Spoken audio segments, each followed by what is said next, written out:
The aftermath of nonviolence is the creation of the beloved community. The aftermath of nonviolence is redemption. The aftermath of nonviolence is reconciliation. The aftermath of violence, however, is bitterness. And this is the thing I'm concerned about. Let us fight passionately and unrelentingly for the goal of justice and freedom. Let's be sure that our hands are clean.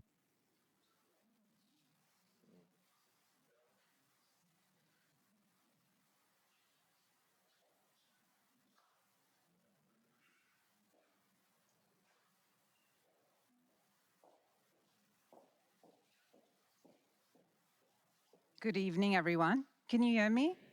This is good? Good evening. My name is Mahbouba Musavo, and I'm the Associate Vice President of Community Partnerships in the Division of Community Engagement at VCU. First of all, welcome community members, community leaders, community partners, VCU Health System, and VCU faculty, staff, and students to our celebration in honor of Dr. King's legacy and example. First, I would like to acknowledge our president, Dr. Michael Rao,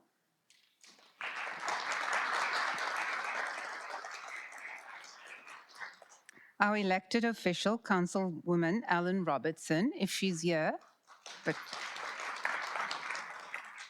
And I would like to sincerely acknowledge our speakers, our moderator, and student facilitator who have agreed to share their wisdom, passion, and expertise with us today. We are deeply grateful for your service and leadership. Reflecting on the video we just watched, it's clear that our work and dedication towards creating a beloved community are more important than ever before. This video clip inspires us to work passionately and unrelentingly for equity and justice in our engagement with each other and in our work. To get us started, I would like to ground us in the quote that the MLK Committee and the Division of Community Engagement have chosen to inform our thinking and actions for this year's commemoration and celebration. This is the quote: "Our goal is to create a beloved community, and this will require a qualitative change in our souls as well as a quantitative change in our lives." If you've attended other celebrations or listened to Dr. King's speeches, you have heard him reference the beloved community many times. And today I want to highlight two things about the beloved community. First, the importance of us intentionally creating community. The African concept of Ubuntu is a great guide to us in this regard. The concept of Ubuntu emphasizes the importance of our interconnectedness as human beings, and in particular, how important it is that we understand that our successes as a university or as a community organization or as an individual is absolutely connected to the successes and well-being of those around us and those we serve. Second, I want to challenge us to ask ourselves, to really ask ourselves the question, what are we doing to create a beloved community? How is our actions, our thinking aligned with the desire to create connectedness, kindness, respect, acknowledgement of each other, our strengths, rather than focusing on each other's deficits and what's wrong? How are our actions creating the environment to foster this beloved community? I challenge us to understand that the beloved community is us. The beloved community is you and me. As I conclude, I want to acknowledge the hard work of the MLK Committee co-chairs, Verinda Cobb and Stephen Davenport. I don't know if they're in the room.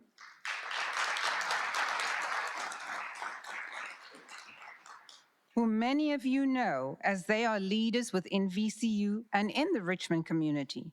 But as we know, leaders do not excel in isolation. And therefore, I want to acknowledge the commitment and dedication of the MLK committee leads and the highly engaged committee members. This committee included representation from VCU, the VCU Health System, students, and community partners. Collectively, you have been the driving force behind the success of this event. And then finally, I want to thank the many student volunteers. Your enthusiasm and commitment in shaping VCU into a beloved community is truly inspiring. On behalf of the VCU's Division of Community Engagement, I welcome each of you for being here today. We are all part of that beloved community. At the same time, guided by Dr. King's work, we have the responsibility to do the work to create the beloved community in all spheres of our lives, professionally and personally. Along with you, I look forward to hearing the messages and insights from our inspiring leaders and speakers today who are indeed doing the work to create Dr. King's beloved community.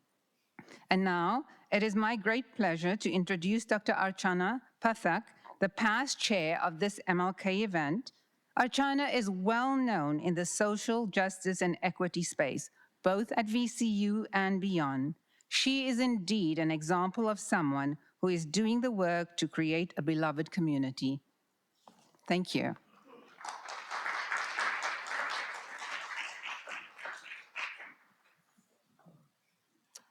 Thank you for that kind welcome, Dr. Musaval. Good evening, everyone. As Dr. Musaval said, my name is Archana Pathak, and I am the past chair of the MLK Planning Committee and currently serve as Interim Assistant Vice Provost for Faculty Affairs in the Office of the Provost here at VCU. I want to start by congratulating this year's MLK Committee and its co-chairs. You have done such an incredible job, and it is heartwarming to see so much of our beloved community here with us today so that we can share in the process of growing and continuing to commit to the work.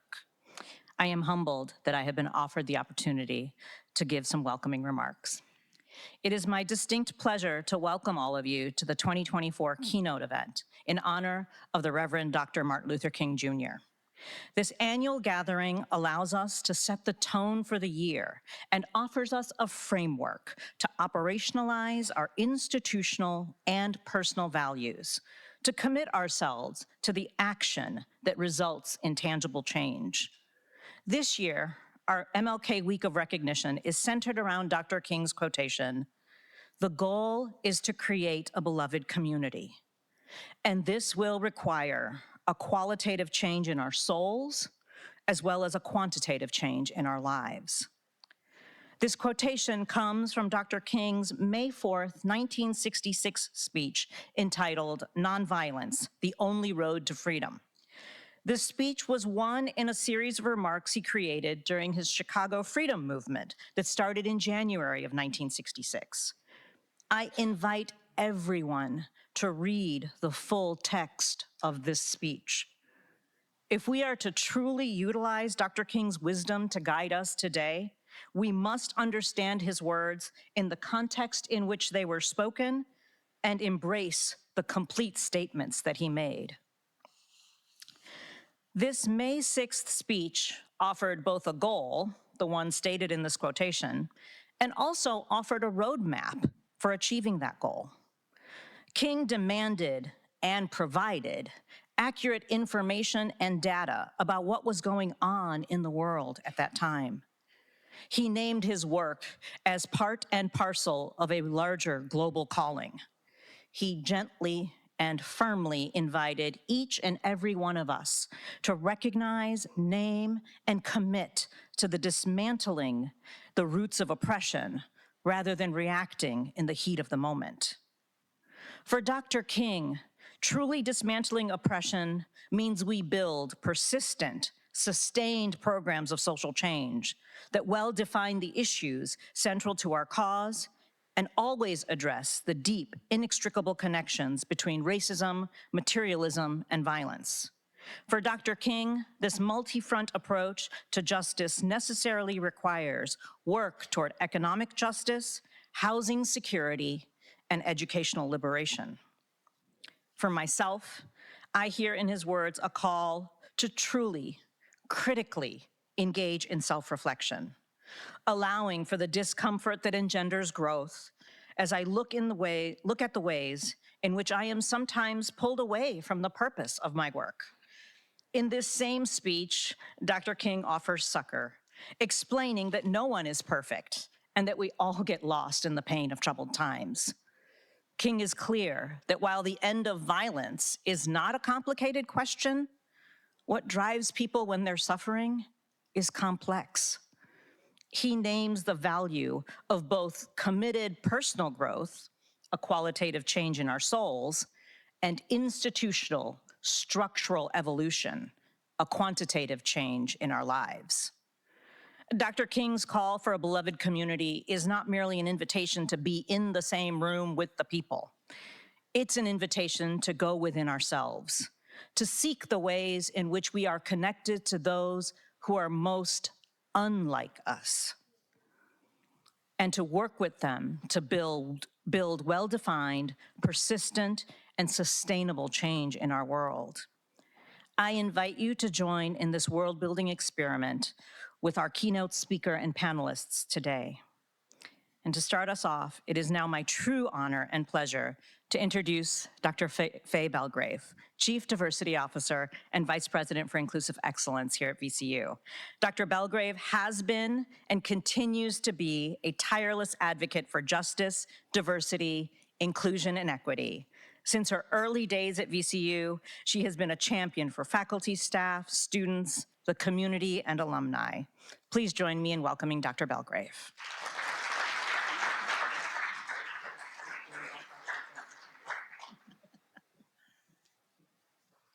Thank you, Archana. I bring you greetings from the Division of Inclusive Excellence, and I'm really happy to be here.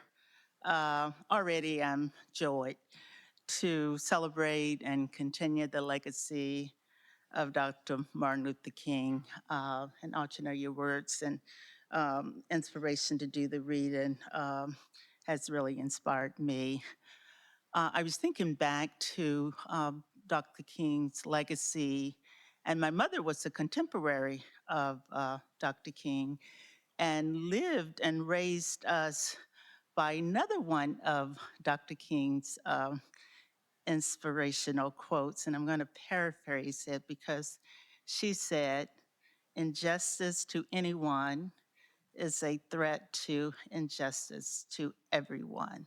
So we were taught to support our neighbors and our communities, whether it was registering people to vote or perhaps preparing a dish, perhaps having someone over during challenging times.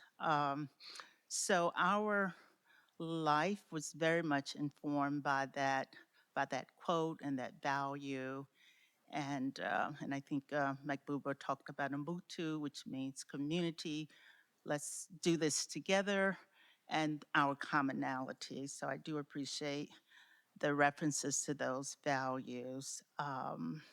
So fast forward, and now I am fortunate to be able to continue this value as VCU's Chief Diversity Officer and VP for Inclusive Excellence. So the goal of our division is to tackle injustice by addressing inequities and exclusion, and by promoting a community of caring, inclusion, belongingness, and equity in our work with staff, faculty, students, and certainly the local community. So thank you for the opportunity to say a few words about my division.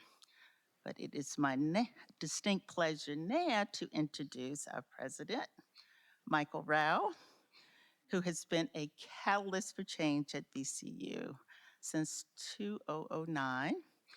During President Rao's tenure, VCU has produced stellar gains. We've had increased graduation rates, yay, increased financial aid, yay, yay, yay. Raised patient satisfaction, nearly doubling the amount of sponsored research funding. Dr. Rao brought to Richmond a comprehensive children's hospital. VCU is ranked by US News and World Report as one of the top 20 most innovative public colleges in the United States. Under President Rao's leadership, VCU and VCU Health truly exemplify a public research university and health system by putting the changing needs of students and patients first, with the focus on accessibility, excellence, and impact. Dr. Rao has carried out the vision of Dr. King and his impact on so many others, both internal and external to VCU. President Michael Rao.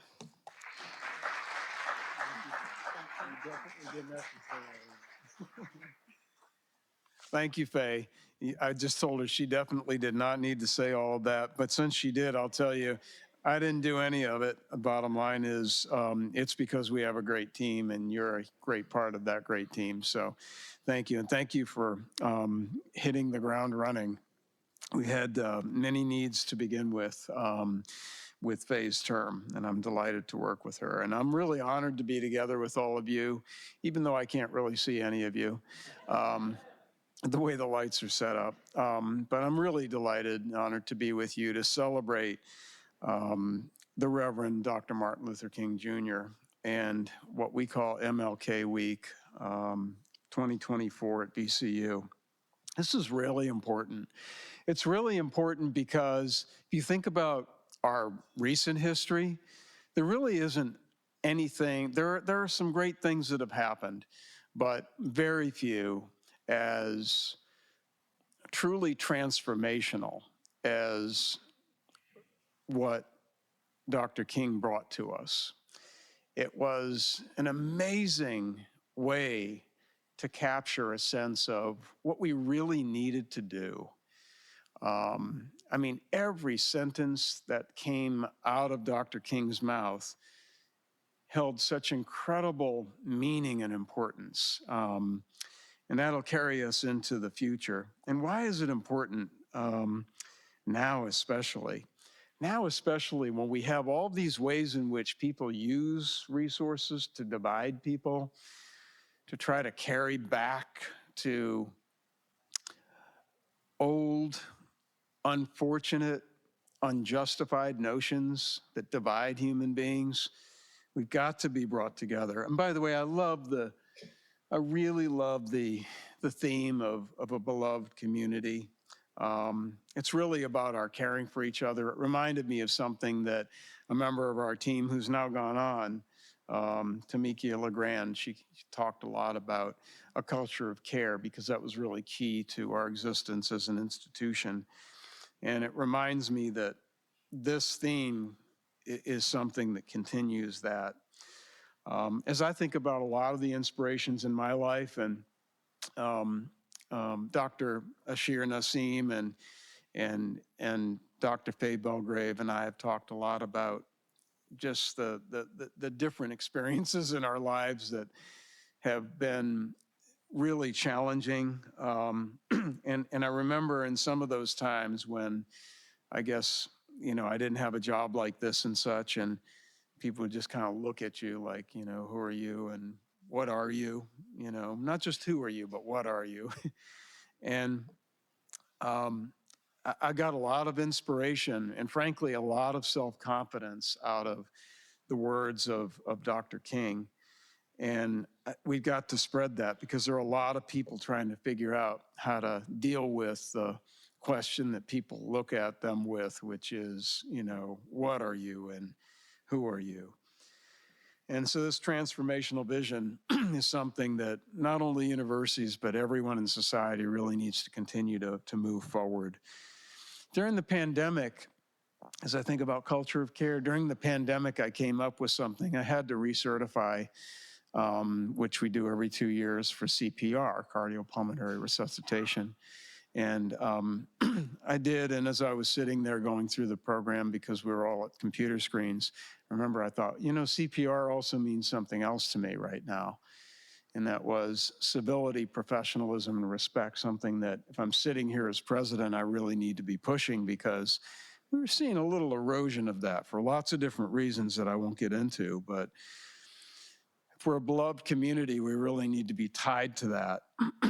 And so we've got to continue to find ways in which to ensure that because VCU purposely brings together people from so many different backgrounds, how do we make sure that VCU is a place of mutual respect? Magboba and Archana, I have to tell you, the words that you chose I thought were really cool. Really enjoyed being in Africa together with you, Magboba. It was a long time ago now, but I really enjoyed that and learned a lot about you. And I certainly have learned a lot about Archana and the depth that you bring to a lot of our conversations. I really, really appreciate your thoughtfulness. But what I appreciate is you're talking about the civility with which we all have to be able to talk about differences. So a lot of people just avoid talking about their differences, but we all know they're there, right? So how do you really elevate the human experience at a place like VCU where we can say, we do know we have differences in the ways in which we think, the experiences that we've had. How do you say that we're going to talk about those and we're going to do that with civility and we're going to do that in ways that enable us to really grow and learn? When you don't talk, remember when President Obama said, there's some things going on at the time, and I'm going to bring up what he said, but I had a chance on several occasions since he was president for 8 years to meet him, and he said something about this. He was in Richmond. He said something to me about this. He said, yeah, we have to be able to talk. We do.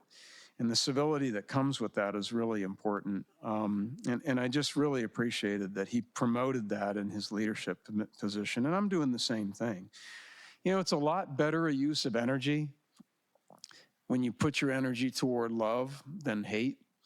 The thing about that that's so important to remember is that your existence is energy, right?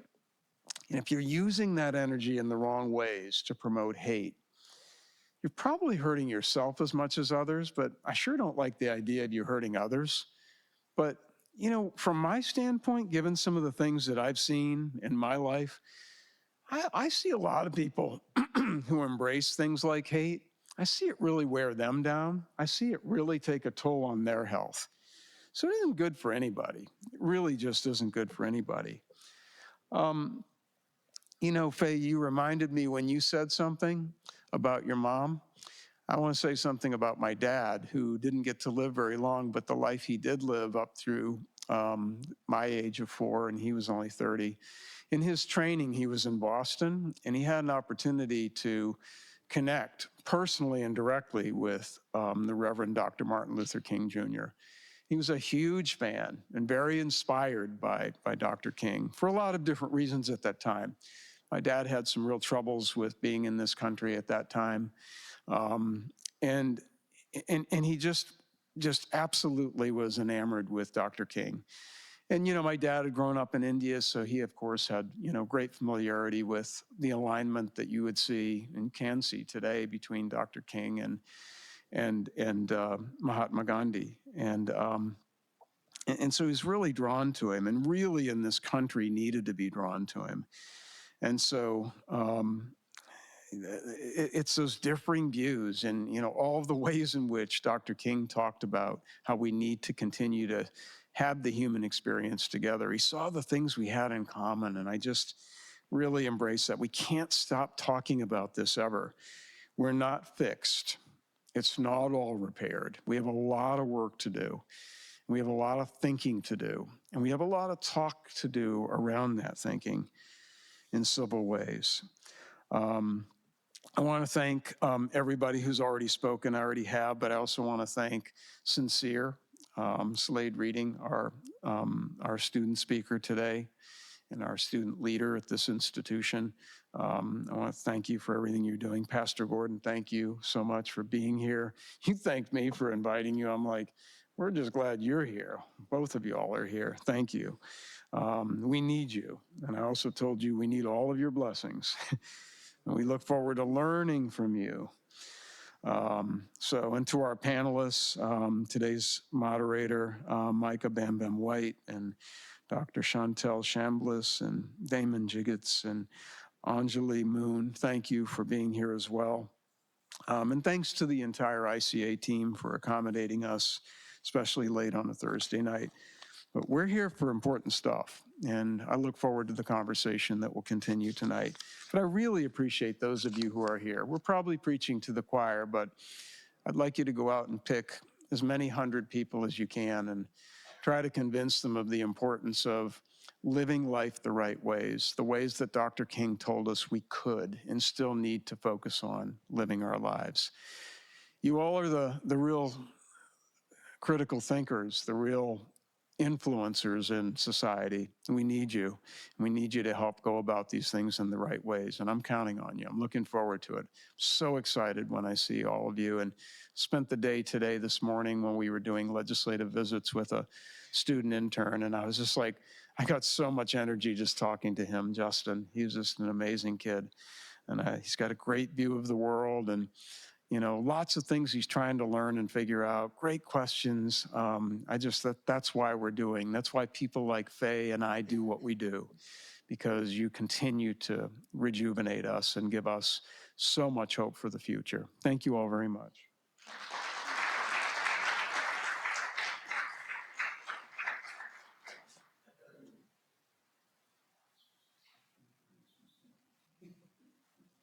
This is sincere slavery.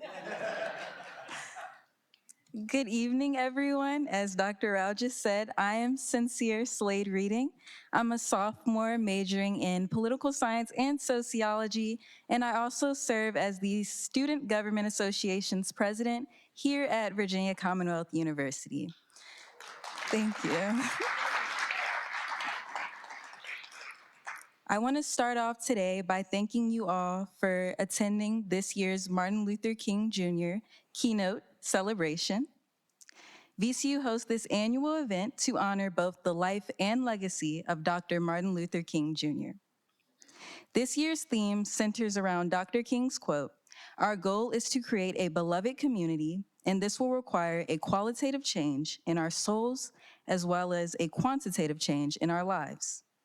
This quote is but one of the significant foundations Dr. King provided to us that encourages us to strive to maintain a community of togetherness as we continue to evolve spiritually and exhibit growth throughout our lives. We are delighted to feature keynote speaker Vernon Gordon, a VCU alumnus, community leader, and senior pastor of the Life Church in Richmond, Virginia. His impactful insights will inspire and uplift as we have come together to celebrate and reflect on the life and legacy of Dr. Martin Luther King Jr. A passionate leader of leaders, visionary, and bridge builder, Vernon's life purpose is to be a communicator of hope. As a speaker, consultant, author, and pastor, he strives to bring the best out of people in every context so that they can pursue their future free from fear. This passion comes from Vernon's personal journey as a cancer survivor, which required overcoming 2 tumors, 14 surgeries, 3 years of chemotherapy, numerous complications throughout treatment, and being thought to die 3 times. This experience will become the catalyst to his purpose and passion, as he believes time is nothing to waste. Vernon understands that information and inspirations go hand in hand for transformation. As a result, he serves as the lead and founding pastor of the Life Church with 2 locations in Richmond and Alexandria, Virginia. He's authored 2 books, his most recent, Square One, Finding the Courage to Start Over, Stay Strong, and Shape Your Future. Vernon attended Virginia Commonwealth University and graduated with a degree in kinesiology and obtained his master's in divinity from the Samuel DeWitt Proctor School of Theology at Virginia Union University. Vernon is married to his high school sweetheart, Ashley Gordon, and they have 2 children, Madison and Jackson. Thank you for being here with us today, Mr. Gordon, and we look forward to hearing what you will undoubtedly be an inspiring keynote address from you this evening. We also welcome Micah Bam Bam White, who will be the moderator of our fireside chat with our esteemed panelists following the keynote address. Micah White, Vice President of Business Development for the Metropolitan Business League, is a seasoned professional with more than 25 years of experience in the entertainment industry. His dynamic career has seen him evolve into a versatile entertainer, host, keynote speaker, and dedicated philanthropist.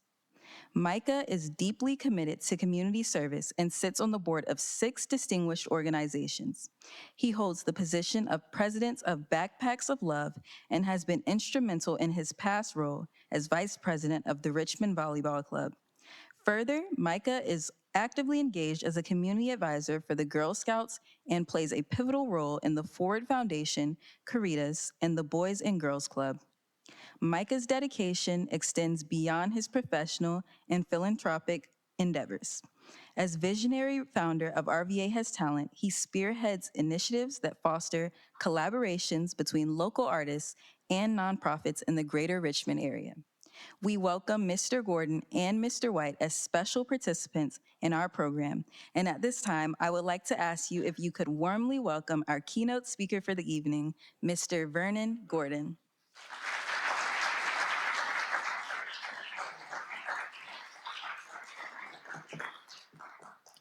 Well, good evening, everybody. How you feeling? Can you give yourselves a round of applause for being out here tonight?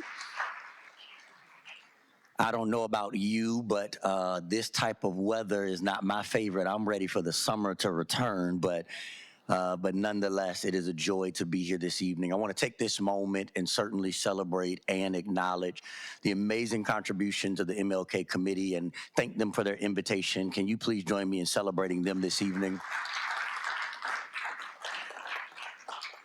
I certainly want to honor Dr. Rao for his warm welcome and invitation and his leadership of our amazing university.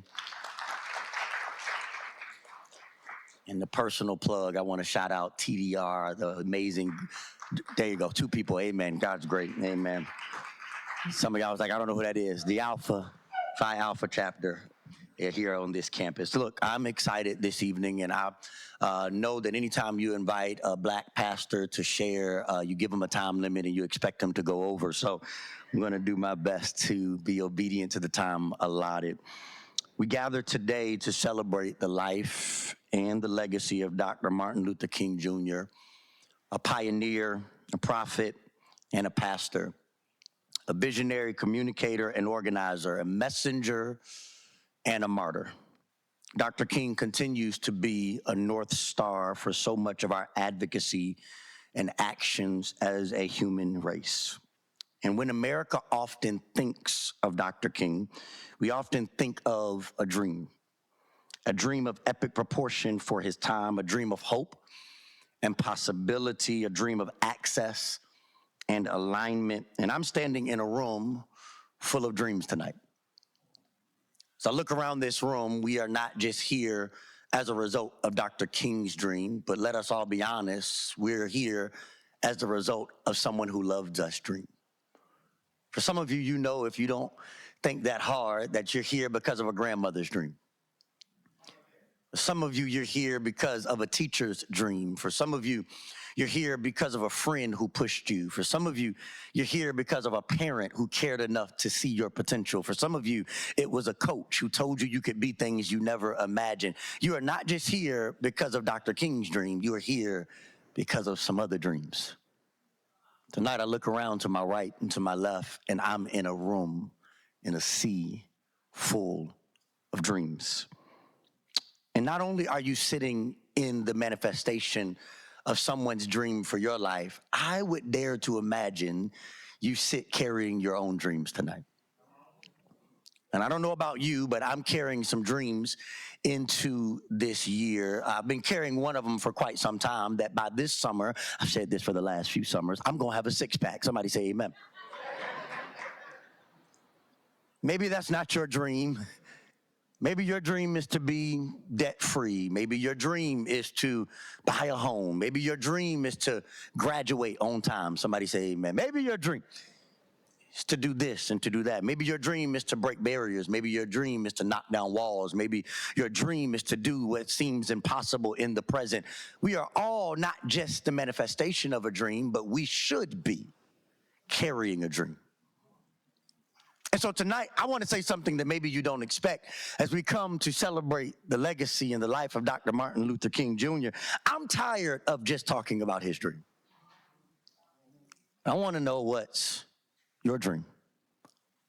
As we begin to think about this reality. We all might have great desires. We all might be making great decisions. We all might have some great dreams. But I came to announce to you this caution. It is dangerous to prepare for your dreams and not prepare for your battles.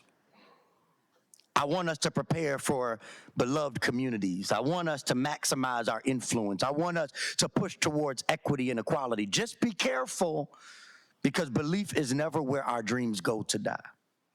It's in our battles that our belief gets bullied into submission.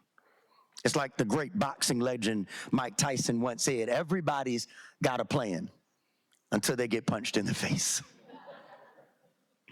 I still remember the first fight I got into as a young boy. It was a gentleman in my neighborhood who was a D1 football recruit in high school. He was about 6'3", 315 pounds. I was about 98 pounds, soaking wet. But he decided to take my little brother's bike on this particular day. And so I did what any great and courageous big brother does. I went and told my daddy.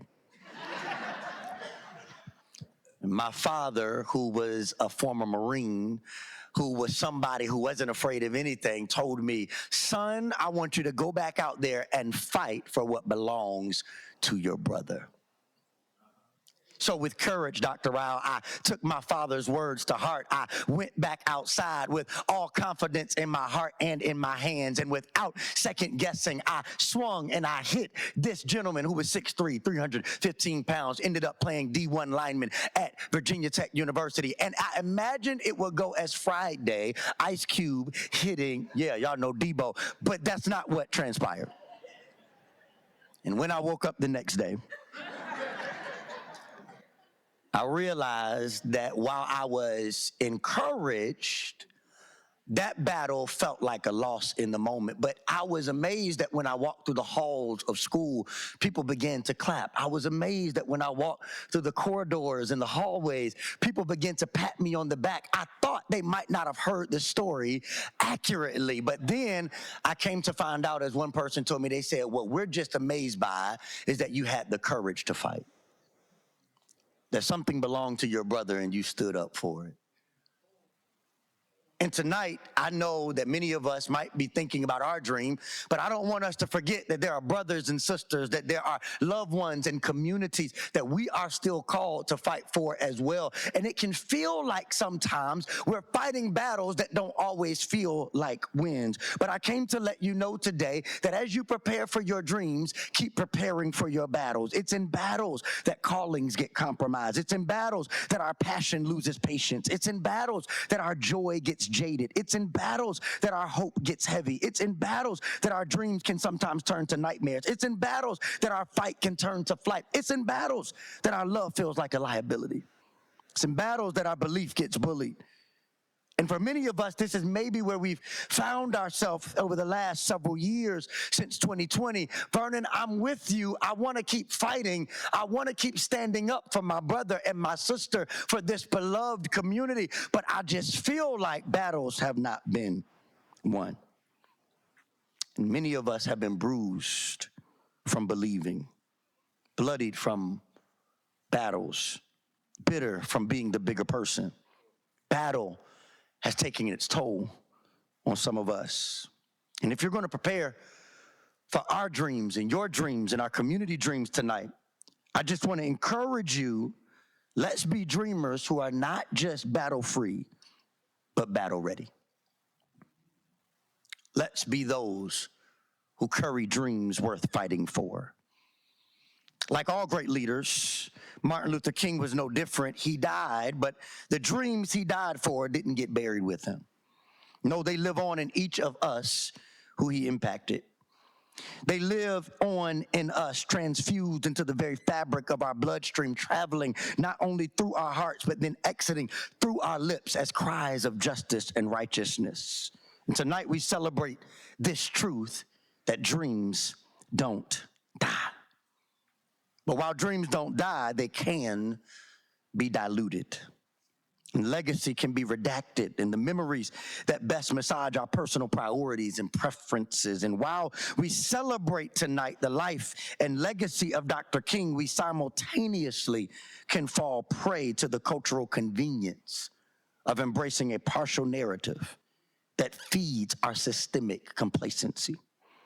While dreams don't die and can be diluted, we can find ourselves adding water to a drink of demands that was too strong to stomach for a society of compromise. And we can find in our country, and yes, even in ourselves, a tug of war between his legacy and our lifestyle. Dr. King, knowing this tension, left us with these words, that the ultimate measure of a man or a woman is not measured in moments of comfort and convenience, but moments of challenge and moments of controversy. And yet, we'll celebrate the dream and not the sacrifice. We'll walk boldly onto the mountaintops while avoiding the valleys. We'll share in the march, but won't proclaim the whole message. We'll carry the call, but not the cross. And the greatest death one can experience is not just of the body, but of their legacy. So tonight, I've come to proclaim that I'm tired of just talking about his dream. I want to know, are we carrying one? And while Dr. King is often quoted for his words against injustice, he offers warning to us in the sermon 2 months preceding his death called the drum major instinct. And the drum major instinct, he highlights our desire to be first, to lead the parade. It desires recognition and importance and attention and being first. And he recollects that this is what James and John in Scripture possess when they asked Jesus to sit beside him in glory, one at the right and the other at the left. And he says the consequences of this unharnessed instinct is devastating. That in all of us, it can create a distorted personality. That the one who tells these stories about their own prosperity ends up trying to push others down in order to push themselves up. Whenever you do that, Dr. King says you engage in some of the most vicious activity. The instinct can breed exclusivity. It can breed dangerous forces of classism. It leads to a tragic race prejudice and the most tragic expressions of humanity. It is when the drum major instinct lives in our hearts and in our minds unchecked that we start asking who's first and we stop asking who's next. I have 2 children, Madison and Jackson, who are 9 and 8 years old, respectively. And one of the things you'll find about having children, some of you have been there, done that, some of you might be on the way, you'll find that they are at an age where the only thing they care about is who gets to go first. Who gets to eat first? Who gets to get in the car first? Who gets to do this first? Who gets to do that first? And at some points, they have no concern for their sister or for their brother. They have no concern for their care. They have no concern for their needs. They only care about who gets there first. But what happens to a community when all of us get to show up first, but none of us get to show up whole? And it's in this danger, it's in this space, it's in this place that we must push away the drum major instinct and decide that it's not just about arriving somewhere for our own benefit, but it is about not just getting in the door, but holding the door open. And as all of us sit in this room tonight, I believe that you are the result of somebody's dream. And I thank God that you got in, but now what will you do with your access? What will you do with your open door? What will you do with your influence? What will you do with your wisdom? What will you do with your knowledge? Will you create a community that others can prosper in as well? If we are going to become a beloved community, I just want to encourage you tonight with 3 simple things that I believe can transform those not just who are here today, but the dreams we carry, hopefully, are thinking about who's to come. And the first thing we have to do is get in good trouble. Somebody say good trouble. We need to seek out good trouble on the behalf of the least of these. And maybe this phrase is unfamiliar to some of you, so let me share a little bit of history. On August 28th, 1963, more than 250,000 people gathered at the Lincoln Memorial. Many of us know the I Have a Dream speech took place on this day, but we may not know that many speeches took place before it. And there was a young leader by the name of John Lewis who proclaimed and urged the American people to get into some good trouble. Its meaning was simple. It's the type of trouble that you can be proud of. because it's going to use your trouble to open up doors and to break down walls for somebody else. It's a type of trouble that motivates others to come out of where they are into their future. It's a type of trouble that declares that there is more than what we see today. And in order for this to be possible, our narrative of justice must evolve to capture people of every ethnicity and economic class and every background. And we must understand that justice is not just a cultural mandate, but a biblical mandate. It's not just a cultural trend, but it is a cultural responsibility. We must all make up in our mind that good trouble is our responsibility. But not only do I want you to get in good trouble, I want you to get a memory. And I want to take a moment here and share with you the words of Dr. James Cone, who wrote The Cross and the Lynching Tree, and he declares that the greatest threat to human progress is human forgetfulness. So often, what keeps us in the cycle of living into the drum major instinct instead of the cultivation of the beloved community is not a lack of intention, but a lack of memory. It's at this point that I decided tonight that I could have impressed you with words and prepped on a script, but I wanted to share with you some of my memories that make the beloved community so necessary for me. I wanted to tell you about my grandmother, who was a black woman in the urban neighborhood of Portsmouth, Virginia, with 3 black children, my mother of which was the eldest. She then fell in love with my grandpa, a white man from Bath Springs, Tennessee.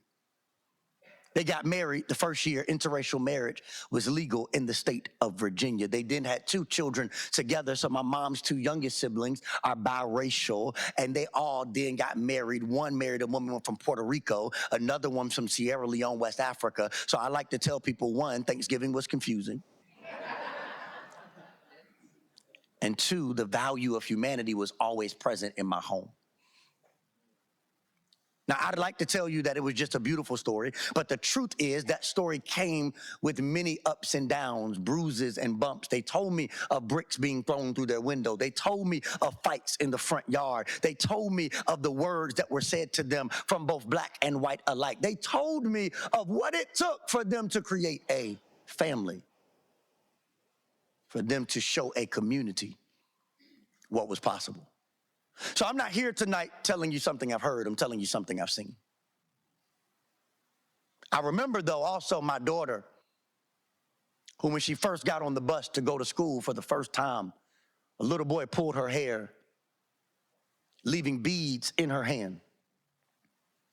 In the same 2-week span, she was choked so badly that handprints were around her neck. Ice needed to be applied in the nurse's station. And when we were called down to the school and they asked the young man why he did it, he said it's because she looked different. I remember sitting in front of the home my wife and I bought, 2017. Officers asking me out front of my own home, do you own this house? To which I responded, I do, and they said, prove it. I'm not here telling you a story I've heard. I'm here telling you a story I've lived. And maybe the last story and the first story seems like a big gap of reality. But it's in this tension that I stand here tonight saying, that's my story. That I want to build a beloved community because I saw a grandmother and a grandfather say that we can be more than what we've seen and more than what we've heard. But I also stand as a father saying I know what it means to be scared for my daughter to walk out the house. I'm here tonight because I believe that the dream I carry is connected to my story, and I believe the dream you carry should be connected to yours. So while I could have impressed you with eloquent words written on paper, I just wanted to ask you a question tonight. What story makes you want to create a beloved community? I know mine. Do you know yours? Who fought for you to be sitting in this room tonight? Who sacrificed for you to have this opportunity? Who suffered so that you could see success? Who do you admire that you don't want to let down? I can't tell you what memory to carry into your battle, but what I can tell you is a memory helps you sustain the fight in the battle. So get a memory. Get in good trouble. And as I've said so many times in this moment, get a dream. I love what Ta-Nehisi Coates says in Between the World and Me. He said, I would not have you descend into your own dream, but rather I would have you be a conscious citizen of this terrible and beautiful world.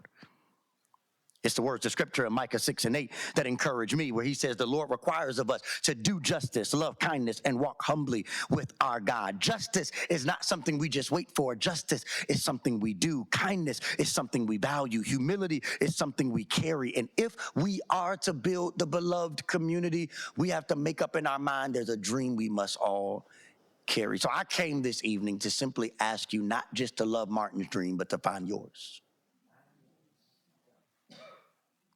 To get in good trouble with your dream, to get a memory that motivates you to continue to stay in the battle when it gets heavy and when it gets hard, and to carry that dream to the finish line. And I want to share with you the number tonight, 29. It was the amount of times that Martin was arrested. He understood that he couldn't just carry a dream and not prepare for a battle. And so today, I would like to offer to you a charge to pick up your cross, to carry your dream. Because to carry a dream, make no mistake about it, is to carry a cross. And your cross doesn't have to be my cross, but the quality of following Martin's legacy is deciding what cross you will bear. And if we are to build the beloved community, we must decide that until the prison system is not disproportionately comprised of people of color, you've got a cross to carry. That until homelessness is no longer plaguing the streets of Richmond, Virginia, you've got a cross to carry. That until sexual assault against women is no longer a silent struggle, you've got a cross to carry.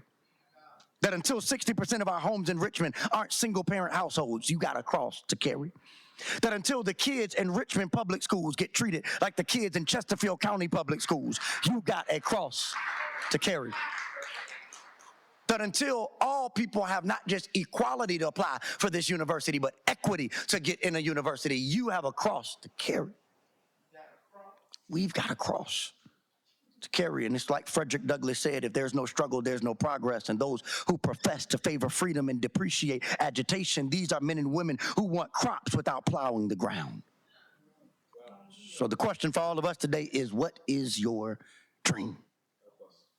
Because when we embrace Dr. King's method, but not his message, we rob the legacy. When we quote, I have a dream, but don't also say that America has given the Negro a bad check, also in the same speech, we rob the legacy. When we advocate for nonviolence, but confuse that with non-confrontational, we rob the legacy. So today, I say, let's live the legacy in its entirety. Let's remember that he prayed and protested. Let's remember that he was religious and a rule breaker. Let's remember that he created space for advocates and allies. Let's remember he wrote sermons on Sunday service and letters from a Birmingham jail. Let's remember and ask the question, does his legacy look like my life? And maybe, just maybe, we won't just love his dream, but we'll carry our own. Thank you.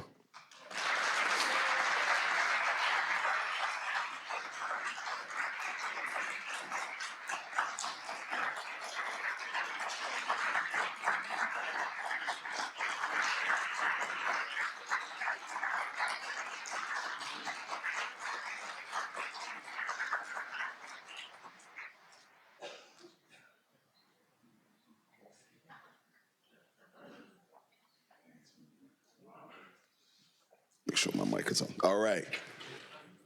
Vernon, that was good, man. Well, some people fail to realize, Vernon and I, we met years ago.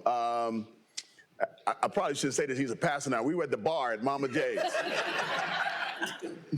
And we actually had quite the conversation from the very start that we met. And I can say, brother, that you are growing and glowing, man. Just proud of you, man. So God bless you, man. God bless you. All right. I am Michael White, or as has been stated, Micah Bam Bam White, and all of my professional friends cannot seem to take the bam bam out. So it will stay there forever.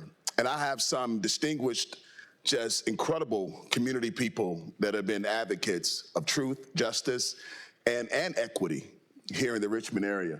Dr. Chambliss, my brother Damon Jiggets, and my sister Anjali Moon. Please give them a round of applause for sitting with us.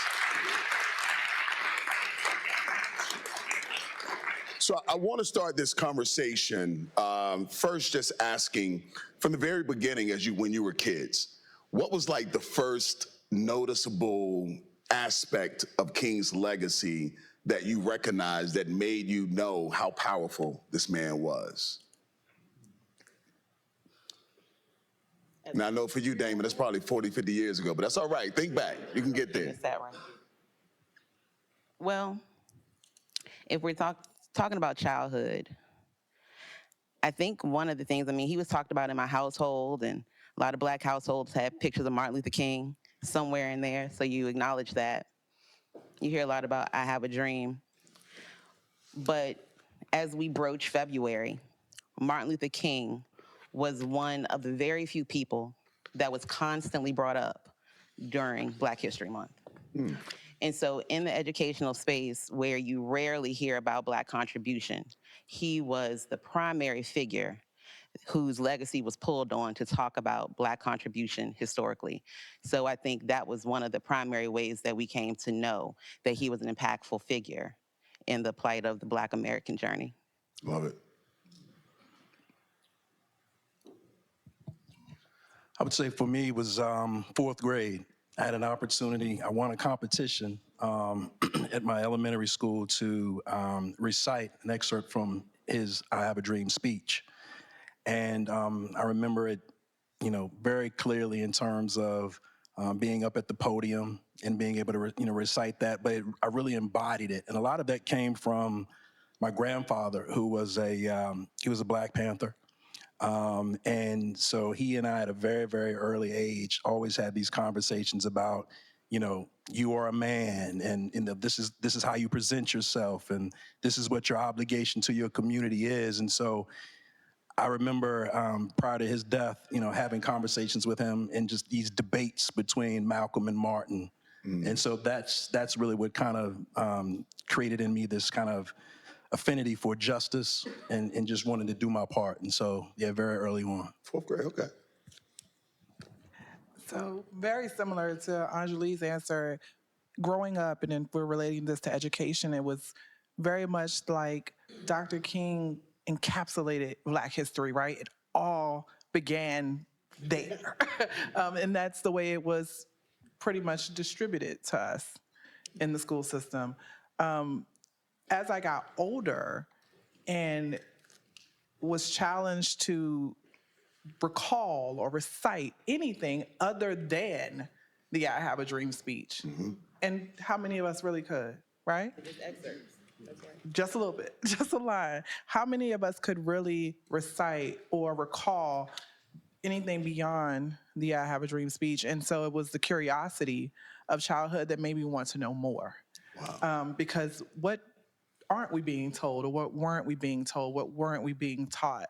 And that's what really, for me, made the legacy richer, deeper, and really more vast than just, like Reverend Gordon said, than the dream, right? Love it. And quick statement. I was in the third grade, and I had to do the first time I ever spoke in public. I had to do the Dr. King I Have a Dream speech for Black History Month. Worked on that speech for 4 months. It came my turn to do it, and I could not do it. I ended up having to do the speech behind the curtains with the curtains closed, with my teacher holding the paper because my hand was shaking too bad I couldn't read it. And I finally read it. I got a standing ovation. And so I ended up doing the speech twice in the same assembly, but the second time I did it out in front of everybody. So it was that speech that literally is the catalyst to why I'm even sitting here right now, because it gave me the bravery to speak in front of people. Often we talk about King, as we should, but often we overlook the battery that King had, that being his wife, Mrs. Coretta Scott King. What do you think or know is an impactful aspect of Mrs. King's life that needs to be shared? Because we quite often, other than saying she's the wife, we quite often leave her out of the history statements. And it's funny how that works, right? What do you think, and what can you say about her as it pertains to the impact, other than just her being his wife? So this is something I just learned last week, and it's because of unfavorable social media posts. Whereas I knew Mrs. King founded the King Center, I did not realize that happened 3 months after her husband was murdered. Imagine being in the throes of grief and creating something that lives on to this day, is the reason we celebrate MLK Day, because of the work of the King Center. And so that really just speaks to me how vital she is to not his life, but the legacy. Would we know? Would we be celebrating? Would we all be in this room in this moment had it not been for her? Or would the legacy have died with Dr. King had it not been for his wife? Wow. Wow. I think for me, what really comes to mind is her deferring a bit of who she was in order to support the dream. A lot of what was going on behind the scenes that she doesn't get a lot of credit for. Just being this strong motherly figure. But I mean, I can only imagine in terms of what he had to endure as, the face of the movement and whatnot, how difficult that must have been for her, to just kind of walk, alongside him. I'm sure she had, her own opinions on about what should be done and how it should be done, and taking into consideration the family and all of those kinds of things. And so just her strength, but just the support, and just also just kind of deferring a bit of who she was in order to really, carry forward and support a dream. I love it. I think that can you hear me? Yes, okay. Coretta Scott King was Coretta Scott. She was an autonomous human being who met Martin Luther King at Boston University. She herself was a student and academic. She was a researcher, and she was an activist long before Martin Luther King became an activist. Thanks. So when you speak of the battery in his back, it was her energy that helped to propel him into who he became. And I want to share something. There's a couple of quotes from her, if y'all don't mind, that I think are important. I think you're talking about memory and us making sure that we have something to hold on to. I'd like to offer some of what I think we should hold on to from Coretta Scott King. Okay, so number one, she said in an interview, quite bluntly, "I am made to sound like an attachment to a vacuum cleaner. The wife of Martin and then the widow of Martin, all of which I was proud to be, but I was never just a wife nor a widow. I was always more than a label." So this is her view of herself, right? I think that's really important to say. And then in a conversation she had with James Baldwin, she said, "The media and the world never understood Martin, so they will never understand Coretta. I didn't learn my commitment from Martin. We just converged at a certain time." And so I think it's important for us to respect the autonomy of this woman and all the work that she did behind the scenes to hold the family together, but also the conversations they likely had in the living room and the dinner table she was an active part of to help think through strategy. What were the steps, knowing that he would go to jail, and what would that mean for the family and the community, and how would she be there to hold them up? And so I think the level of celebration that we have around MLK is extremely important and it's warranted. But to maybe pair that with a level of celebration for Mrs. King and her work and her contribution, and delve into some study around her, would be worthy work to do. That's awesome. Thank you. That's awesome. Two quick stories about Mrs. King. Martin was preaching the first time they bombed his house. Martin was preaching, and as he was preaching, there was a message that came to the pulpit. Pastor Abernathy, I got tongue twisted, tried to keep it from Martin. Eventually, Martin found out that his house had been bombed, and I think they only had one child at the time. So they end up going to the house, and they were trying to get Mrs. King to leave the house. Her parents had come from Georgia. And Mrs. King, Martin was trying to get them to leave. Mrs. King was the one that said, we're not going anywhere. Even a bomb would not let this lady leave or make her shake her faith in what she knew was right, and they weren't gonna scare her away. That's one. Another instance was Martin was, it was the Voting Acts, right? They started to lock everybody up in Alabama that not even was going to vote, register to vote, but if you had already registered to vote, they were showing up at your house and taking you to jail. So they diverted from coming from Tennessee, going to Georgia, to Martin's parents' house, and Martin's parents had gotten all these mentors, the president of Howard University at the time, the president of Morehouse, all these pastors, to convince him not to go back to Alabama because he would be locked up. They spoke, from what I read, for like 2 or 3 hours, and Coretta said nothing through the whole process. And at the end, they turned to ask her, Coretta, what do you think? Coretta turned to Martin and said, you'd have led all these people to Montgomery, Alabama, and you're not gonna go? They got up and they left. It was because of her that Martin had the courage to do a lot of things that he probably wouldn't have done without her. So as we think about courage, sometimes we don't even talk about or think about, or we try to elude the reality that everybody that even looked like us wasn't for Martin Luther King. I was looking at a documentary about a week ago, and it talked about when Martin moved to Chicago to start the civil rights movement in the northern cities, and Chicago was one of his first stops. The number one aspect of people that was trying to get him out of there were black folk. Why do you think so many black people had such an ill regard to Martin and his legacy? I'll jump in there, and I want to reference something Reverend Gordon mentioned in his speech, wanting to be first and not concerned about who's next.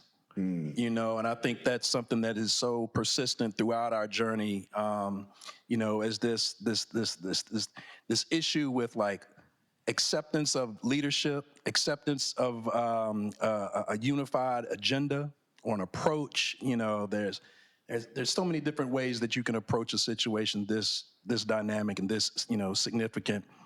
But I think that's been an ongoing issue, and even maybe more so now. I just think about just some of local challenges we have, in terms of black leadership in our community, in terms of like we challenge each other, and not for all the right reasons. We want to try to figure out a way to diminish someone's voice, and so it's something that we've got to figure out in terms of cleaning up around our own front door first. So if we're not unified and we can't march in the same direction to the same tune, why should we expect anybody else to support us? So I think that's a big challenge for us right now. Even then and now. Yeah. Like to add? On a really base human level, I think it was fear. Because I think we have to realize, part of the narrative over time with Dr. King is that he's been presented as like kumbaya, turn the other cheek, just so soft. He was a radical. Right, he was. These are radical movements that are happening.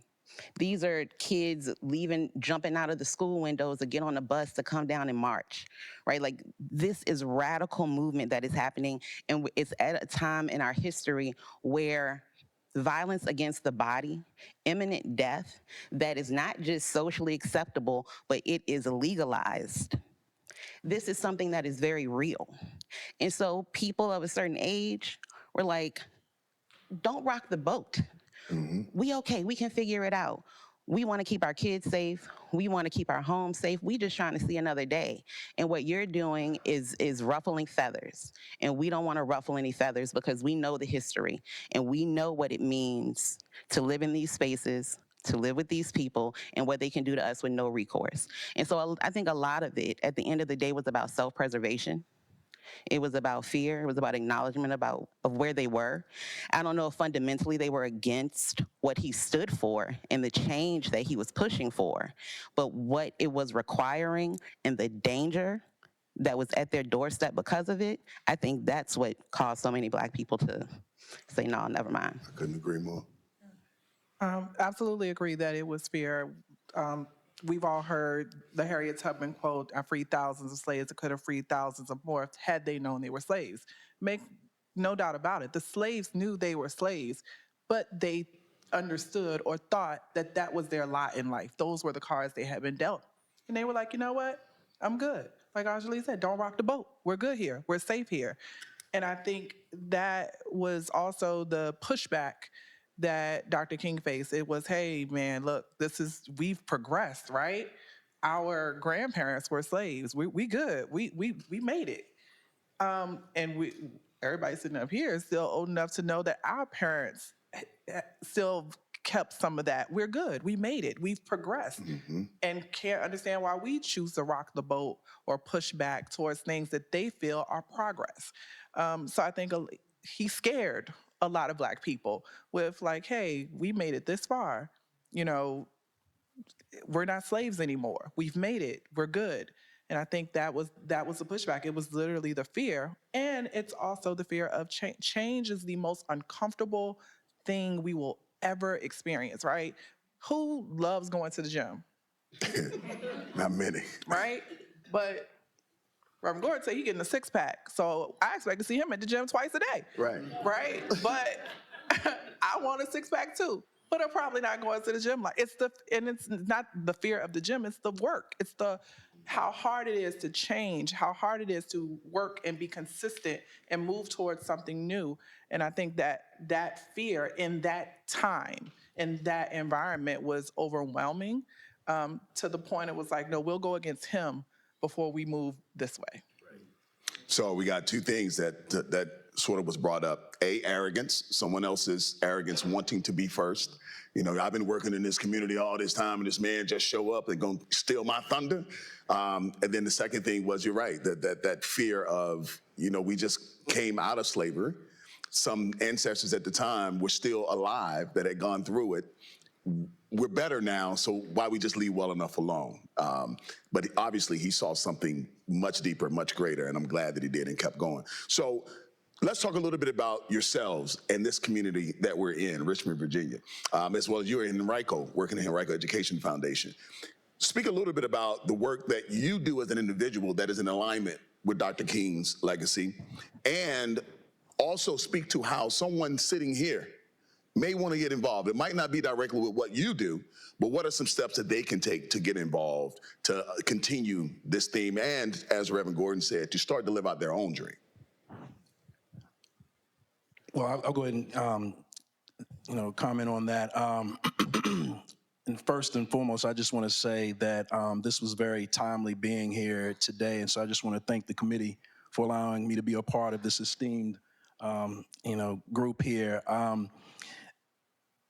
I want to talk about Henrico. I want to talk about my time in the East End of Richmond over the last 11 years, and we talk about a manifestation of someone else's dream, and I hadn't really given a lot of credit to what my grandfather instilled in me. His dream was to open his own community center in Halifax County, Virginia. He wanted to do that. He talked to me, quite a bit about that. And so I was years into my time at Peter Paul Development Center when I remembered that aspect of it. So a manifestation of a dream, Reverend Gordon, is something that, as I sit here right now, and I'm actually kind of emotional because going to Henrico County, I see it as another opportunity to fulfill what I believe is my purpose in life. And so at Peter Paul, working in that community on behalf of the children who had so much beauty and dreams of their own that they wanted to fulfill, and really supporting that work there. As I cross over the line into Henrico County, it's a very different dynamic there. It's a very diverse county. There are the haves and the have-nots. And as someone who stands very strong in my convictions in terms of how I speak truth to power, it's an opportunity, it's a challenge, for me to represent, everyone, in the midst of, leaders in the Henrico community that don't want to talk about what's going on behind the curtain. don't necessarily want to talk about the housing insecurity, don't want to talk about the academic deficiencies and whatnot. We'll celebrate a lot. But here's an opportunity for us to just, like you said, that was just so profound in terms of, if you get through the door, what about who's next? We can't leave we can't leave anyone's children behind, regardless of their race, their economic status, whatever the case may be. And so that is my charge, in terms of, Reverend King's legacy, is to say, I've recommitted to my convictions in terms of making sure that all God's children are taken care of and that they are whole and ready for life so that they can fulfill their dreams. And so, again, I just say this is just very timely for me to just kind of reinvigorate me as I was just trying to figure out exactly what is my voice in a new community, and what is my obligation to this new community to represent all of God's children. And so that's what I would say. All right, you Dr. King in Chicago. I like it. I want to make sure I answer your question properly. Ask it for me one more time. Just what are you doing right now in your activity, community activities, or it could be work that is in alignment with Dr. King's legacy? And if you choose, we'll go to the second part of the question. Let's just stay there. So when I think about his legacy, and I think about it in connection to this idea of beloved community, so I do a few different things. And I guess maybe I'll state first, when you say Dr. King's legacy, what that means to me. As I stated, he was a radical. He was bold. But he was also a strategist. He was learned. And when I look at the arc of Dr. King's work, he was committed to evolving his position based on the information that he received. And being able to pivot when you encounter new information, I think is extremely important. For me and my work, but however, figuring out how to stay grounded and true to the foundational principles upon which you've built your legacy or built the work that you're doing. For me, I hope that I'm bold. I try to be bold. Radical, maybe to some, maybe not enough to others. But my work is very much rooted in presenting authentic Black narratives and creating platform and space for people to do that from a variety of backgrounds. So that's globally, but then that's also from different dimensions in terms of people's socioeconomic, academic backgrounds, whatever that might look like. And so through Africana, we are a film festival dedicated to the global Black narrative, what it means to bring stories in, authentic stories in of the Black lived experience, bringing those stories here to a place like Richmond. We're in the region of the birthplace of the Black American experience in a very real way. So what does it mean to have those stories converge here at a space like that? And then to create a space within it that I like to say is a FUBU. It's a forest bias space, but it's welcome to all. But it's unapologetic in our approach and in the impact that we want to have and what we want people to walk away with. And I think that Dr. King was that as well. I think that he was like, this is a FUBU. Mm-hmm. This is a FUBU movement to a point, though, because he pivoted on that. We'll get to that. And for those that don't know what FUBU is, don't worry about it. Well, no, let's not do that. It's for us, by us, right? Right. And those spaces are necessary for Black folk or for marginalized people. But I hope that the work that Africana does is designed to push things forward in a bold and somewhat radical way.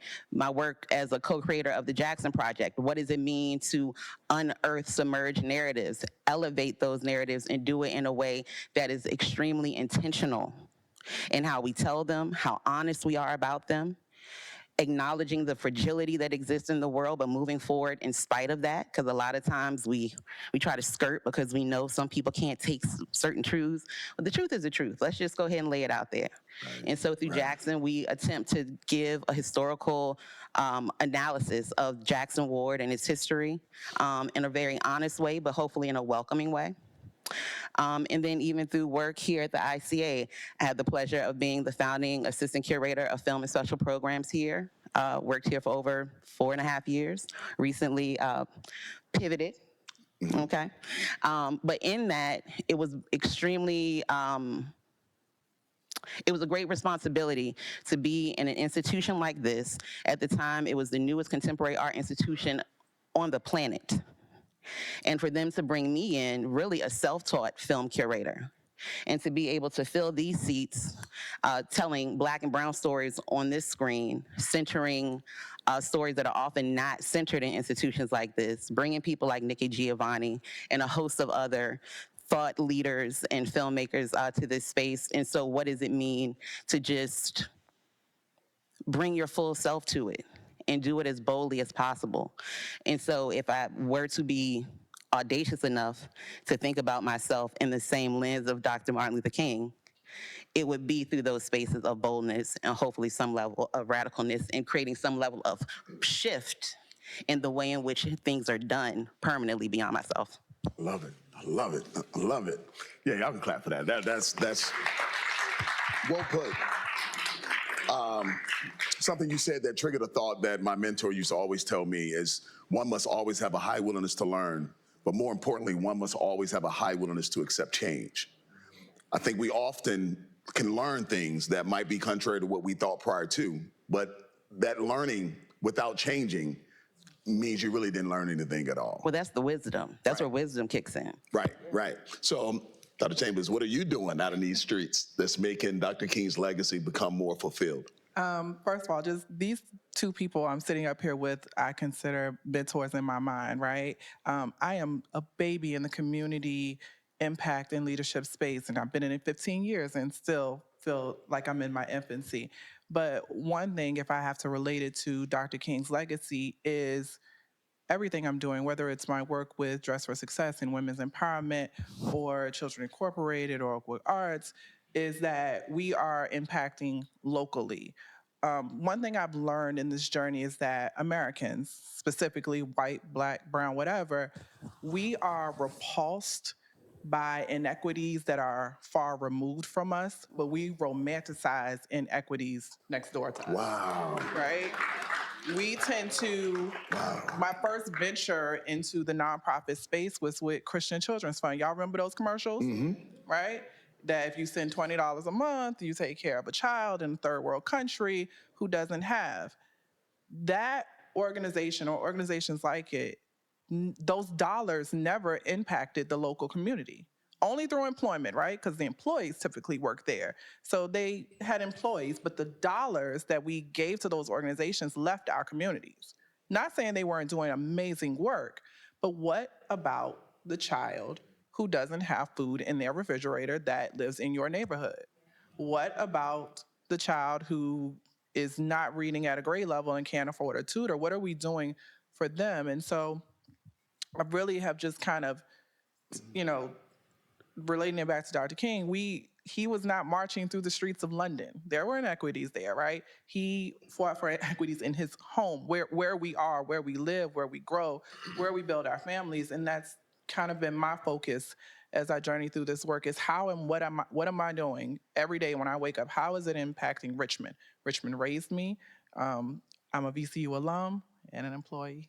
Thank you, Dr. Brown. But how am I impacting this community where my daughter will go to school, where she will learn and live and grow, and making sure to keep that money, that focus, that time, that energy here. And so that really is my focus specifically right now, is on the empowerment of women. We talked at length about Mrs. King. How are we empowering the wives of male leaders? How are we empowering mothers? How are we empowering women and girls who really do serve, as Bam said, sorry, Micah. Bam. As Micah said, women tend to serve as that battery, right? We tend to energize movements and initiatives and campaigns. We are the battery. And so my work is really focused there because that's the energy. It's the core, it's the nucleus. There was a study, maybe 2016, 2017, that for every woman that is elevated out of poverty, she brings 6 people with her organically. Wow. So if we empower one woman and move her out of poverty, we literally move 7 people, right? And so my work has just been centered around how every day can I move one woman closer to being above the poverty line. I love it. I love it. I love it. Final question. And first of all, I'm like you, Chantel, the simple fact that sitting here with these 2 giants, you kind of humble yourself. Because I knew about y'all's work before I even met you when I first moved to Richmond. And when it came up, certain people that you have to meet, your names were involved with those people you have to meet. My final question is this, and it was one that I asked with the last question. What would be your information or suggestion to help those that want to get involved, maybe not in what you're doing, but just in the fact of moving a community forward with what they have, little or a lot? What would be your suggestion for them to get involved?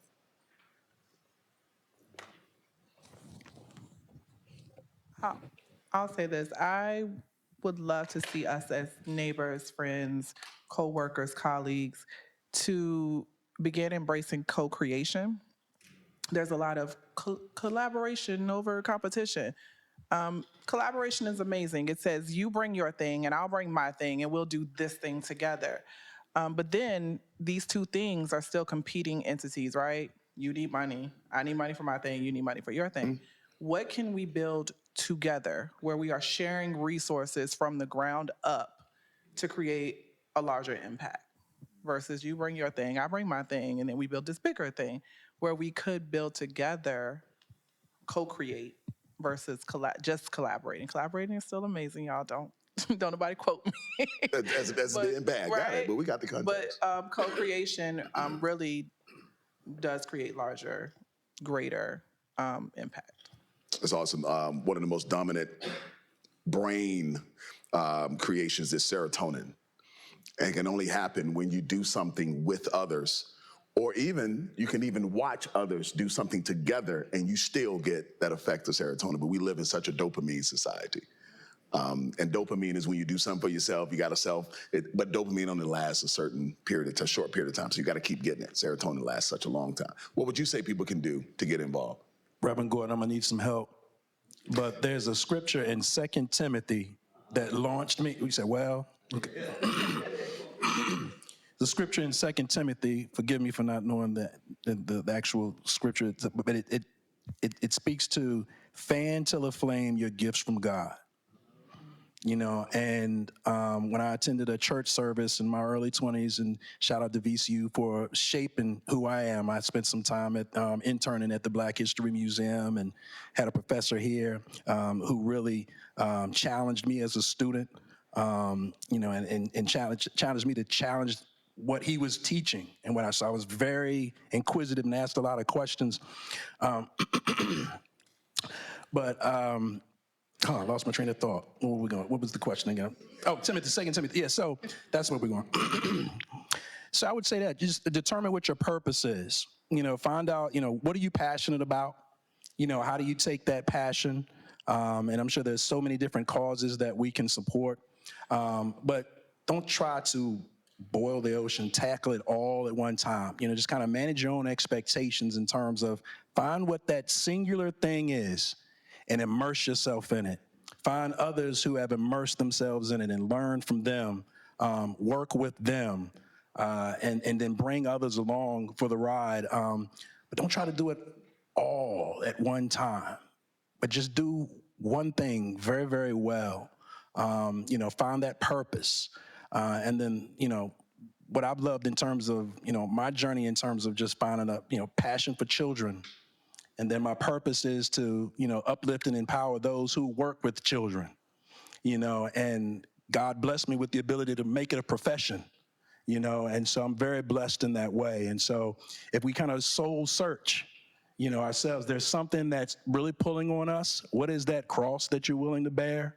And then do it so unapologetically and do it with such conviction that it compels others to join you and support you and carry that banner forward. So that's what I would say. Don't try to do everything that you've got in your mind and on your heart, but pick one thing at a time and do it very, very well. Would be my suggestion. That's awesome, man.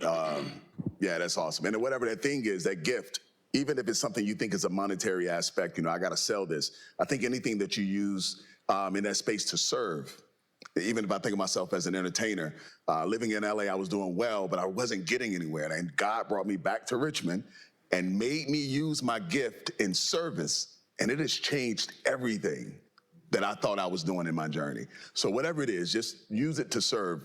So Anjali, what would you say? How would you encourage people to get involved? What would be your nugget for them to carry?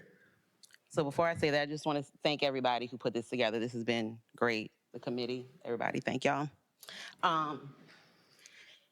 So I guess I'm gonna take it back to the quote. So it says, it will require a qualitative change in our souls and a quantitative change in our lives. So as we heard earlier, that is, it's kind of like soul personal work. I call it, there's head work and then there's heart work. Mm-hmm. And so I think, because everybody lives their lives differently. Everybody's not a leader of an organization, nor do they desire to be. Some people, their impacts, a small ripple, a small rock can make a huge ripple, right? So acknowledging that, and with that, I think we have to think about, do some level of self-reflection, which was mentioned earlier as well. And so where are we in our heart space? Where can we do some level of growth and improvement?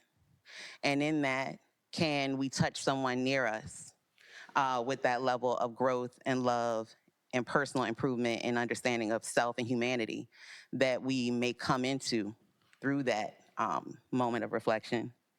And then in the work that we do out in the world, no matter what rooms you're in, we all have some level of authority. Right. And so how can we use our own personal authority to help enact some level of change, right? Some people, like Dr. Rao over there, he has a lot of authority, right? Yes. So he can impact a ton of people, and he does, right? He does his work. But there are people like myself, I'm not in those rooms, but in the rooms that I'm in, I try to do what I can. And there are people who aren't in the rooms I'm in, and how can you do what you can to help actually create that quantitative shift? And I think it's about how do we use our voice in the rooms that we're in.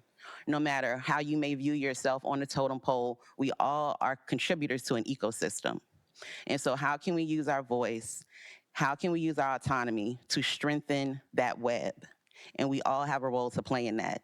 So I think it's about the soul work, the heart work, and I think it's about the hand work, what we do in the spaces that we occupy.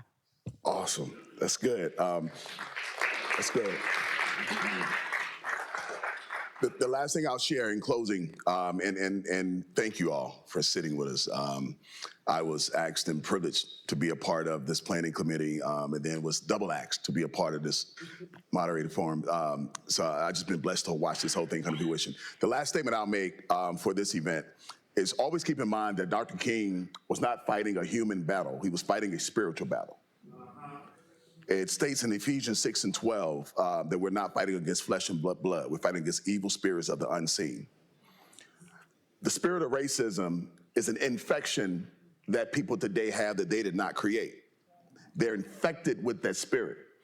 And what that spirit does is it uses the infected to affect others, hoping that affecting you makes you become infected. The nonviolence movement was simply don't become infected with the spirit while still fighting against the spirit. Amen. So I just want to say that, to me, is what Dr. King's legacy embodies, is what it was about. So when you reach and meet that particular spirit, have empathy for the person that is infected while still protecting yourself from their actions. Yeah. Well, I think this. So I love that, and it just made me think of one thing. So yesterday I had the pleasure and privilege to be at an artist roundtable with Ava DuVernay. She is releasing a film on Friday called Origin, and it is based on a book written by Isabel Wilkerson called Cast. And there it explores the homogenous thread of the caste system and how that plays out in different spaces and how it's played out in the United States through the space of racism. But it shows us the level of connectivity that we have on a human level across the globe. I would say that if you want to continue to receive information and maybe do a little bit more work and stay engaged beyond just today's event, I would encourage you to go see Origin. It is a powerful film. It is impactful. It is important. And I think everyone would be all the better for seeing it. So I just want to make sure to say that. Please give our panelists a round of applause. Thank you. You can sit here. Good evening, everyone. Have you enjoyed yourself for this keynote celebration? Can we take a second and acknowledge the VCU Division of Community Engagement? If you're here, if you could stand, as well as our MLK committee that has worked tirelessly for the past few months to put this event together. We also want to acknowledge our leaders, Dr. Rao, as well as Carol, for being here today. And we want to thank each of you for taking time out of your busy schedule. Can we also give it up for Pastor Vernon Gordon for our keynote address? We thank you for being here with us today. We also want to acknowledge our leaders, Dr. Archana Pathak, Dr. Mabuba Masavo, Dr. Belgrave, and I also want to say hello to Matt Conrad and Cheryl Garland, who are with us this afternoon. And as I say, if I miss anyone, hello, everybody. We want to thank you all for being here. And then lastly, can we give it up for our fireside chat panel? Dr. Chantel Chambliss, Damon Jiggets, Anjali Moon, and then our moderator, Micah Bam Bam White. Y'all, we could go on and on about all of the amazing things that we have learned from tonight. What I want to leave you with is this thought. The beloved community has two powerful words in it: be love. As you think about what you can do as you leave here and begin to celebrate your journey as well as really getting involved in the community, I challenge you to be the change that you want to see. Don't just speak about making a change, but become the change. That could look like volunteering. That could look like serving on a board of directors. That could look like getting involved in some community organization near you or volunteering at your child's school, but do something and be love, because it will be our kindness and our love that will make the biggest impact. Dr. King said it best, and I quote, "I decided to stick with love. Hate is too great of a burden to bear." That resonates deeply with me as I have the honor of being the Senior Manager of Civic Innovation and Partnerships within our Office of Government Relations and Community Engagement. Day in and day out, I have the privilege of building relationships on behalf of VCU and our community, with our city, with our organizations, our schools, and also with students, faculty, and staff. We have all seen the impact that love could provide through the legacy of Dr. Martin Luther King. Now I challenge you to be that love as you build relationships with your colleagues, with those that are in your family, and even those that are in your community. Thank you so much for being here today. And as one of the co-chairs, I also want to bring up my trusty co-chair, Stephen Davenport. Thank you for being here. Thank you, thank you. A lot of people take this opportunity to prepare remarks. Generally, I like to speak from my heart. I want to acknowledge everybody for coming out here today. I see a lot of young students in here. I understand we have students from Armstrong here. I understand we have a lot of people with unique stories, unique histories, and I just want to encourage all of y'all in this room to take advantage of this moment. I firmly believe that the best of humanity hasn't come yet, and so while we have an MLK that we celebrate, I would encourage each of you to live your own legacy in a way that generations to come will want to honor you. So appreciate this moment. Thank you for coming out. We appreciate you. And then if you could draw your attention to the corner, we have one of our amazing artists, Justice Dwight, that has done a live painting. And so please check that out. We welcome you to join us in our reception in the lobby. And I hope everyone has a great evening. Thank you for being here, and you may make your way to the reception. Thank you. That was good, y'all. God damn, that was good. I wish we had a little more time. Yeah. Oh, yes. That's one of them.